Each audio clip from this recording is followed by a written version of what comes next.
नमस्कार दोस्तों, आपका स्वागत है आपके अपने YouTube channel learning point with Abhishek में। यहाँ आपको मिलता है डेली न्यूज़पेपर का डिक्टेशन। इसलिए अगर आप हमारे चैनल पर पहली बार आए हैं तो चैनल को सब्सक्राइब कीजिए और बेल आइकन प्रेस कीजिए ताकि अगले वीडियो की नोटिफिकेशन आप तक सबसे पहले पहुँचे। वीडियो को लाइक कीजिए, अपने दोस्तों को शेयर कीजिए और अंत में हमें कमेंट करके ज़रूर बताइए कि आपको ये डिक्टेशन कैसा लगा। आज का टॉपिक है मदद और चुनौती। Ready, start. केंद्र सरकार ने प्रवासी मजदूरों, किसानों और वंचित तबके की तत्काल मदद के लिए जो राहत पैकेज घोषित किया है, उससे यह उम्मीद बंधी है कि अब इस गरीब तबके को रात को भूखा नहीं सोना पड़ेगा।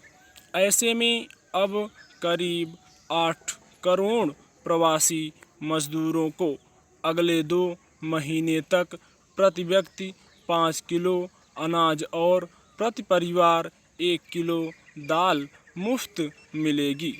एक देश एक राशन कार्ड योजना के तहत ज़्यादातर प्रवासी मजदूर अपने राशन कार्ड से इसे किसी भी राज्य में ले सकते हैं।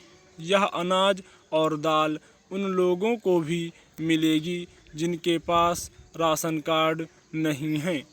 इस पर 3,500 करोड़ रुपए खर्च होंगे जो केंद्र देगा। इसके अलावा जिन राज्यों में प्रवासी मजदूर फंसे हैं उनके खाने और रहने पर केंद्र 11,000 करोड़ रुपए खर्च करेगा। पिछले 1.5 महीने से देश में प्रवासी मजदूरों को जिन गंभीर संकटों से दो चार होना पड़ रहा है वह महामारी से कम गंभीर संकट नहीं है। इस वक्त बड़ी संख्या में ऐसे प्रवासी मजदूर हैं जिन्हें एक वक्त की रोटी भी मुश्किल से नसीब हो पा रही है। यही इनके पलायन का सबसे बड़ा कारण भी बना।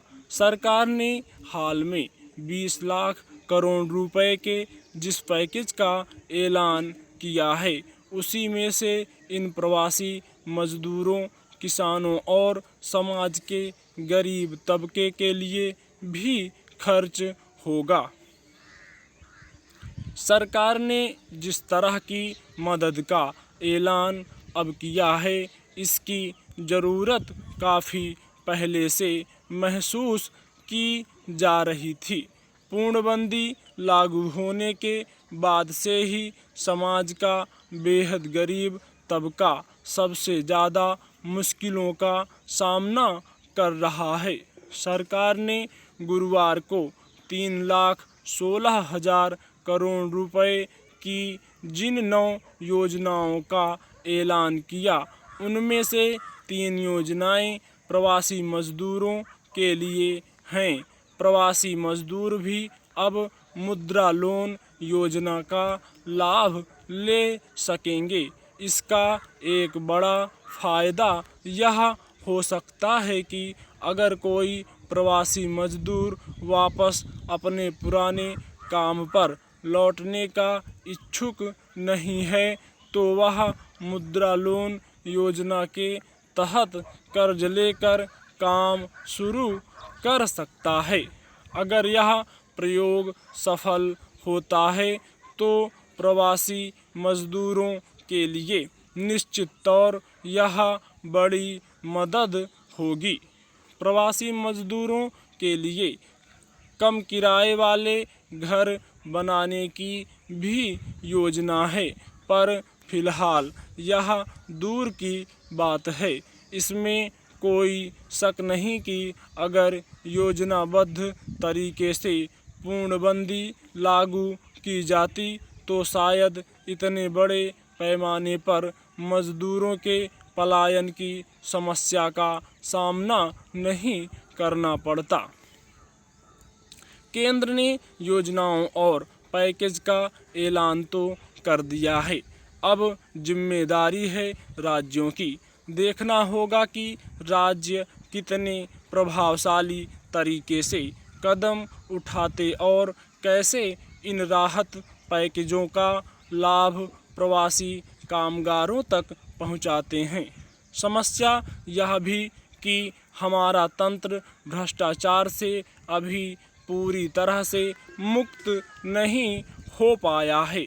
ऐसे में हर ज़रूरतमंद तक राहत पहुंचाना बड़ी चुनौती है। यह कोई छिपी बात नहीं है कि सार्वजनिक वितरण प्रणाली का भट्ठा ही भ्रष्टाचार के कारण बैठा।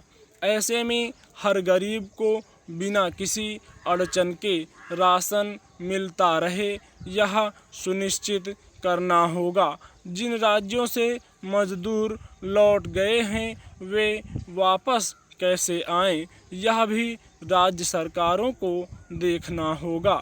इसके लिए रोजगार की गारंटी देनी होगी।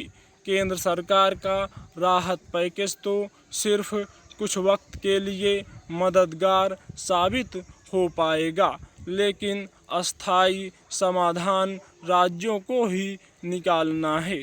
स्टॉप।